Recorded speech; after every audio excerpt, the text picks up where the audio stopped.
Class 8-এর ছোট্ট ছোট্ট বন্ধুদের অনুরোধ মেনে আজকে তোমাদের ভূগোলের কি প্রশ্ন হতে পারে, যে 4টে অধ্যায় আছে সেই প্রশ্নগুলো বলবো এবং মাঝে মধ্যে কিছু টিপস দিয়ে যাব কিভাবে উত্তরটা করলে ভালো হয়।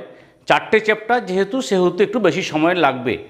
প্রথমেই তোমরা জানো যে সেকেন্ড সামেটিভ পরীক্ষাটা হবে আগস্ট মাসের ফার্স্ট উইকে, না 8 তারিখের মধ্যে স্টার্ট হয়ে যাবে বা শেষ হয়ে যাবে, এবং সেখানে 4টে অধ্যায় রয়েছে। 4টে অধ্যায় থেকে 50 নম্বরের পরীক্ষা হবে।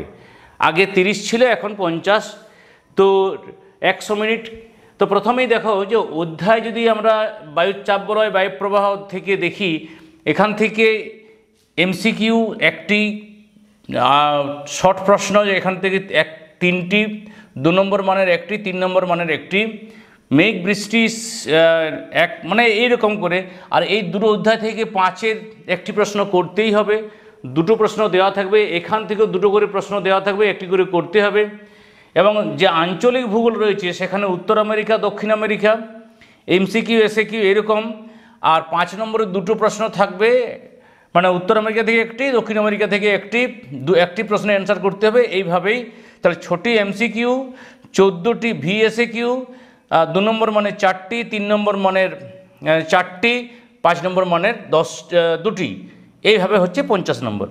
তাহলে আমরা প্রথমেই বায়ুচাপ বলয় এবং বায়ুপ্রবাহ, এটা তোমাদের সেকেন্ড সামেটিভের প্রথম অধ্যায়। এই চ্যাপ্টারটি খুব ভালোভাবে রেডি করবে, কারণ মাধ্যমিকের এই চ্যাপ্টারটি তোমাদের পুনরায় পড়তে হবে। তাহলে 2 নম্বর মানের কী কী প্রশ্ন হতে পারে দেখো। বায়ুচাপ বলয়, বলয় মানে নিশ্চয়ই জানো যে রিং চতুর্দিকে বেষ্টন করে রয়েছে বায়ুচাপ, তাকে বায়ুচাপ বলয় বলে। ডোলড্রামস কাকে কেন জানো, নিরক্ষীয় নিম্নচাপ শান্ত বলয়কে ডোলড্রামস বলে। নৌকার ঘটনাটা লিখতে হবে, কোন কোন বায়ুচাপ বলয়ের বায়ুর ঘনত্ব বেশি হয় ও কেন।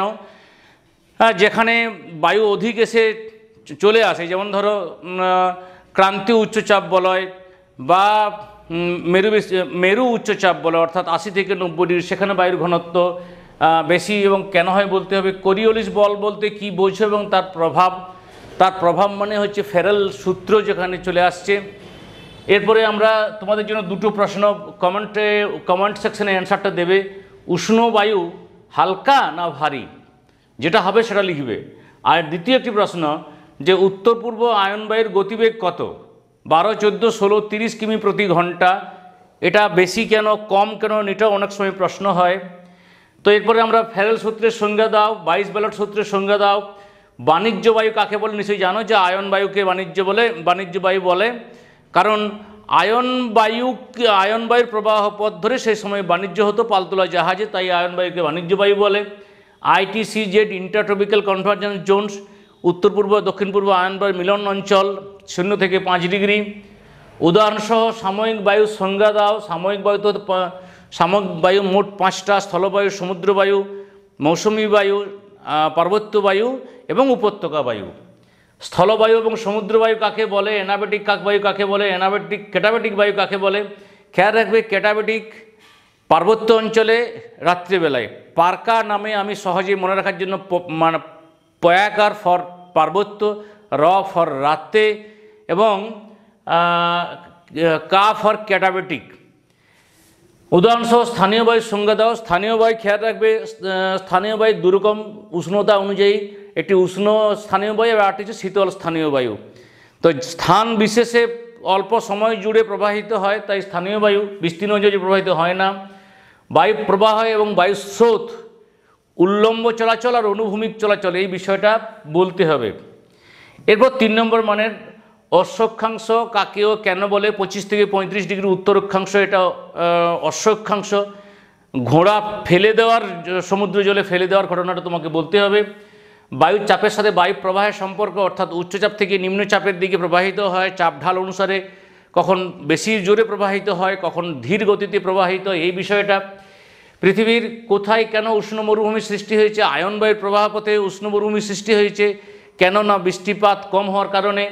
পার্থক্য লেখা আয়ন বায়ু পশ্চিম বায়ু, খুব ভালো প্রশ্ন একটা। আয়ন বায়ু পশ্চিম বায়ু কোন দিক থেকে কোন দিকে ফেরেল সূত্র অনুসারে তার কোন দিকে যাওয়া এবং তার প্রভাব, এগুলো লিখলেই হয়। চিত্র এবং উদাহরণ সহ বায়ুচাপ বলয়ের অবস্থানের স্থান পরিবর্তনের প্রভাব আলোচনা করো। তোমাদের বইয়ে মূলত দুটো বিষয় দেওয়া রয়েছে, একটি দক্ষিণ পূর্ব আয়নবায়ু বিষয়টা রয়েছে, আর একটি হচ্ছে ভূমধ্যসাগরীয় অঞ্চলে এই বিষয়টা রয়েছে। এই চাপ বলয়ের স্থান পরিবর্তনের প্রভাবে বায়ু প্রবাহ কীভাবে পরিবর্তিত হয়ে থাকে। আচ্ছা, সমুদ্র বায়ুর উৎপত্তি চিত্রসহ আলোচনা করো, স্থলবায়ুর উৎপত্তি চিত্রসহ আলোচনা করো। তুমি এটা করলেই পার্থক্যটা করতে পারবে, অর্থাৎ কিছু রিপিট প্রশ্ন দেখতে পাবে। পার্থক্য লেখো স্থলবায়ু সমুদ্র, মানে একই ব্যাপার। ব্যাখ্যা করো মৌসুমী বায়ু, স্থলবায়ু এবং সমুদ্র বায়ুর বৃহৎ সংস্করণ। দুটো মৌসুমী বায়ু রয়েছে, একটি উত্তর পূর্ব মৌসুমী বায়ু যেটা স্থলবায়ু, একটি দক্ষিণ পশ্চিম মৌসুমী বায়ু যেটা হচ্ছে সমুদ্র বায়ু। এটাকে ব্যাখ্যা করতে হবে। পার্থক্য লেখে ক্যাটাবেটিক বায়ু, অ্যানাবেটিক বায়ু।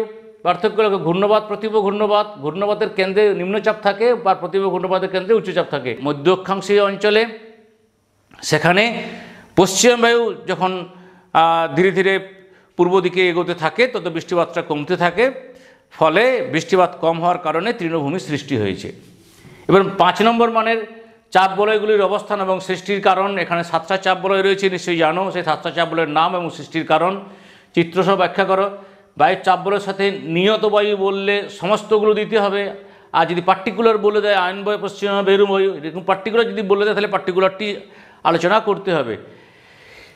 তোমাদের সাধারণত এত বড় প্রশ্ন না দিয়ে পার্টিকুলার বলে দিতে পারে। এরপরে মেঘ বৃষ্টি, ম্যাকারেল আকাশ। ম্যাকারেল মাছের পিঠের মতো, তাই ম্যাকারেল আকাশ। বাম্পি ক্লাউড, বজ্রমেঘ বা থান্ডার ক্লাউড। কিউমুলোনিম্বাস মেঘ, কারণ এখানে প্রচুর পরিমাণে বজ্র এবং বিদ্যুৎ উৎপাদি সৃষ্টি হয়, তাই হচ্ছে বজ্রমেঘ বা থান্ডার ক্লাউড। সম্পৃক্ত বায়ু, যখন বাতাসের আপেক্ষিক আর্দ্রতা 100%। অধক্ষেপণ, মেঘে সৃষ্ট জলকণা, তুষারকণা যখন ভূপৃষ্ঠ উপর থেকে নিচে অধঃপতিত হয় তখন তাকে বলা হচ্ছে অধক্ষেপণ। আপেক্ষিক আর্দ্রতার সংজ্ঞা অবশ্যই উপর নিচে লাইন করে লিখলে ভালো হয়। বৃষ্টিচ্ছায় অঞ্চল, যে শৈলক্ষেপ বৃষ্টিপাতের যে অঞ্চলে বৃষ্টিপাতটা কম হচ্ছে, অর্থাৎ অনুবাদ ঢালে। ঘূর্ণবাতের চোখ বা ঘূর্ণবাতের চক্ষু, আমরা যদি বালতিতে জল ঘুরাই তাহলে দেখবে যে মাঝখানে একটা কেন্দ্র তৈরি, সেটা হচ্ছে ঘূর্ণবাতের চক্ষু। ঘূর্ণবাতের ক্ষেত্রে শিশির, কুয়াশা, শিলাবৃষ্টি, তুষারপাত, এগুলো সংজ্ঞা লিখতে হবে। এবার দুটি বেশি বা মাঝারি বা কম উচ্চতার মেঘের পরিচয় দাও। মেঘ কীভাবে সৃষ্টি হয়। পার্থক্য লেখো ক্রান্তীয় ঘূর্ণবাত, নাতিশীতোষ্ণ ঘূর্ণবাত। নিরক্ষীয় অঞ্চলে চিরহরিতরণের সৃষ্টি হয়েছে কেন? না, অধিক বৃষ্টি, অধিক উষ্ণতা, আপেক্ষিক আর্দ্রতা বেশি, মাটিতে মাটিতে রস অর্থাৎ মাটিতে জল থাকে সারা বছর, তাই ওই চিরহরিতরণ সৃষ্টি হয়েছে। সব মেঘ থেকে বৃষ্টি হয় না কেন, এটা ব্যাখ্যা অনেক লম্বা, তাই এখানে আলোচনা করছি না, না পারলে বলবে। হ্যাঁ, তোমাদের একটা কথা বলি, যদি কোনো প্রশ্নের অ্যান্সার না পারা হয় তাহলে সেই কথাটা বলবে, সেটা আমরা আলোচনা করে দেবো। তবে হ্যাঁ, নিয়মিত ভিউয়ার্স হলে এটা মোটামুটি বুঝতে পারবে যে আমরা কী কী আলোচনা করি। এই অনেকগুলো বিষয় কিন্তু আমার ক্লাস 10th লেভেলের আলোচনা করা হয়েছে। যদি কারো লিঙ্ক প্রয়োজন হয় ডেসক্রিপশনে লিঙ্ক দিয়ে দেবো, সেখান থেকে দেখে নিতে পারো। এরপরে বৃষ্টিপাত থেকে একটাই বড় প্রশ্ন, চিত্র এবং উদাহরণ সহ হয় পরিচালন বৃষ্টিপাত, না হয় শৈলক্ষেপ বৃষ্টিপাত, না হয় ঘূর্ণ বৃষ্টিপাত। এই তিনটের পরিচয় খেয়াল রাখবে। জলীয় বাষ্পের উত্থিত হওয়া কেমন তার উপর নির্ভর করেই এই বৃষ্টিপাতের শ্রেণীবিভাগ করা হয়ে থাকে। এরপরে উত্তর আমেরিকা, আঞ্চলিক ভূগোলে চলে এলাম। যোজক কাকে বলে উদাহরণ দাও। নিশ্চয়ই জানো যে দুটি মহাদেশ যখন একটি সংকীর্ণ স্থলভাগ দ্বারা যুক্ত হচ্ছে তাকে যোজক বলে। পানামা যোজক উদাহরণ। উত্তর আমেরিকার অবস্থান, অর্থাৎ কত ডিগ্রি, 7 ডিগ্রি থেকে 84 ডিগ্রি যে অবস্থানটা আছে উত্তর, আর দ্রাঘিমার অবস্থানটা লিখতে হবে। মৃত্যু উপত্যকা, যেখানে কেউ বাঁচতে পারে না। ওই হ্রদের, ক্যালিফোর্নিয়া উপত্যকার হ্রদের অতিরিক্ত লবণের জন্য কেউ বাঁচতে পারে না, অর্থাৎ কোনো পোকামাকড় বাঁচতে পারে না বা জীবাণু। কর্ডিলেরা, পর্বত শৃঙ্খল। ফল বলতে কি বোঝো? নিশ্চয়ই জানো যে ফল হচ্ছে ওখানে শরৎকালে যে পাতা ঝরিয়ে দেয়। পৃথিবীর রুটির ঝুড়ি কাকে এবং কেন বলে? এইটা প্রেরি থেকে প্রশ্নটি। তারপর আমেরিকা মহাদেশ কিভাবে আবিষ্কার হয়েছে, দুজনের কথা লিখতে হবে। উত্তর আমেরিকাকে নবীন বিশ্ব বলা হয় কেন, এটা অনেক আগে, এটা ওই একই জায়গায় দেখবে লেখা রয়েছে। উত্তর আমেরিকার মহাদেশের পূর্ব দিকের উচ্চভূমি, উত্তর আমেরিকার মহাদেশের পূর্ব দিকের উচ্চভূমির সংক্ষিপ্ত পরিচয় দাও। 3 নম্বরের প্রশ্ন, পেইরি তৃণভূমির প্রধান বৈশিষ্ট্যগুলি লেখাও। উত্তর আমেরিকা মহাদেশের হ্রদগুলি কিভাবে সৃষ্টি হয়েছে, অনেকগুলো হ্রদ আছে, কানাডা সহ লিখতে হবে। উত্তর আমেরিকার জলবায়ু এবং স্বাভাবিক উদ্ভিদের পরিচয় দাও। তবে খেয়াল রাখবে দুটো বা তিনটে বিষয়ে সাধারণত উল্লেখ করে দেয়। কোন শহরকে ও কেন পৃথিবীর কসাইখানা বলা হয়? কানাডা কাষ্ঠ এবং কাগজ শিল্পে বিখ্যাত কেন? যেন সরলবর্গীয় উদ্ভিদ হয়েছে প্রায় 66% তাদের যে স্থলভাগ তার মধ্যে। হ্রদ অঞ্চলের অর্থনৈতিক সমৃদ্ধির ক্ষেত্রে খনিজ সম্পদের অবদান আলোচনা করো। হ্রদ অঞ্চলের অর্থনৈতিক সমৃদ্ধির ক্ষেত্রে পরিবহন ব্যবস্থার ভূমিকা আলোচনা করো। হ্রদ অঞ্চল মানে সুপিরিয়র, মিচিগান, হুরন, ইরি, অন্টারিও, এখান থেকে সেন্ট লরেন্স নদী থ্রু দিয়ে যে যাতায়াতটা সেটা লিখতে হবে। কানাডিয়ান শিল অঞ্চলে অসংখ্য হ্রদ দেখা যায় কেন? এটা হিমবাহের ক্ষয়কার্য মূলত, শিল্পোন্নতির কারণ, আর জলবায়ুর সাথে স্বাভাবিক উদ্ভিদের সংক্ষিপ্ত পরিচয়। 5 নম্বর মানের প্রশ্ন, অবশ্যই পশ্চিমের পার্বত্য অঞ্চলটা ভালো করে দেখে রাখবে আর মধ্যভাগের সমভূমি অঞ্চলটা, এই দুটোই বড় করে তোমাদের বই দেওয়া রয়েছে। না বুঝতে পারলে বলবে, যাতে কীভাবে সহজে মনে রাখা যাবে সেটা টিপসগুলো দিয়ে দেবো পরবর্তী ভিডিওতে যদি এই প্রশ্ন থেকে বুঝতে না পারার থাকে। জলবায়ুর বৈচিত্র্যের কারণগুলি আলোচনা করো। জলবায়ুর সাথে 3 প্রকার স্বাভাবিক উদ্ভিদ সম্পর্ক। হ্রদ অঞ্চলের শিল্পের উন্নতির কারণগুলি আলোচনা করো। হ্রদ অঞ্চল মানে ওই 5টি পঞ্চহ্রদের যে সর্বাধিক শিল্পোন্নত অঞ্চল সারা পৃথিবীর মধ্যে কেন হয়েছে সেটা আর কি। হ্রদ অঞ্চলের কৃষির উন্নতির কারণ ব্যাখ্যা করো। হ্রদ অঞ্চল কৃষিতেও বেশ উন্নত। এরপর দক্ষিণ আমেরিকা। দক্ষিণ আমেরিকার চতুর্সীমা অর্থাৎ পূর্ব, পশ্চিম, উত্তর, দক্ষিণে কোন কোন দিক কী রয়েছে?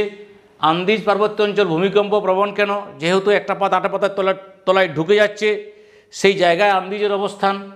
পম্পাস তৃণভূমির অবস্থান ও চতুর্সীমা লেখো। কোন অঞ্চলকে ও কেন লাতিন আমেরিকা বলা হয়? আমাজন নদীর বৈশিষ্ট্যগুলি লেখো। লা প্লাটা নদীর প্রবাহপথ আলোচনা করো। আমাজনের মোহনায় বদ্বীপ সৃষ্টি হয় না কেন? খুব খরস্রোত, প্রচণ্ড বেগে জল প্রবাহিত হয় যে কারণে, এটা লিখতে হবে, তোমার বই আছে দেখবে। ভূগাঠনিক বৈচিত্র্য অনুসারে দক্ষিণ আমেরিকা শ্রেণীবিভাগ করো, যে কোনো একটি বিভাগের পরিচয় দাও, অথবা পশ্চিমের পার্বত্য অঞ্চল, যেমন ওখানে কোর্ডিলেরা ছিল, এখানেও তোমার আন্দিজ পার্বত্য অঞ্চল যেটা তার ব্যাখ্যাটা দিতে হবে। দক্ষিণ আমেরিকার পূর্বের উচ্চভূমি অঞ্চলের ভূপ্রকৃতির পরিচয় দাও। মধ্যের সমভূমি অঞ্চলের পরিচয় দাও। দক্ষিণ আমেরিকার জলবায়ুর বৈচিত্র্যের 3টি কারণ দেখবে, ছক কেটে কেটে লেখা রয়েছে, 4টি রয়েছে, তোমাকে 3টি মোটামুটি দেখে রাখতে হবে। দক্ষিণ আমেরিকা মহাদেশের জলবায়ুর সাথে 3 প্রকার স্বাভাবিক উদ্ভিদের সম্পর্ক, কারণ অনেকগুলো দেওয়া রয়েছে, 3টে করলে 5 নম্বর হয়ে যায়। সেলভার জলবায়ুগত এবং জীবজগতের সংক্ষিপ্ত পরিচয়। জলবায়ুগত অর্থাৎ তাপমাত্রা, বৃষ্টিপাত, আর্দ্রতা, এই বিষয়টা। আর জীবজগৎ মানে সেখানে গাছপালা, যে সেলভা অরণ্য রয়েছে তার যা বৈশিষ্ট্য এবং সেখানে কি কি পশু পাখি রয়েছে সেগুলো। পম্পাস তৃণভূমির অর্থনৈতিক সমৃদ্ধির কারণ, অর্থাৎ সেখানে কৃষিকাজ, পশুপালন, খনিজ সম্পদ, শিল্প প্রভৃতি আলোচনা করো। তো এই ছিল আজকের ভিডিওর মূল বিষয়। আমরা পরবর্তী দিনে তোমাদের ডিমান্ড মতো সেই অনুযায়ী আলোচনা হবে। এতক্ষণ সঙ্গে থাকার জন্য ধন্যবাদ। তোমাদের দিন শুভ হোক।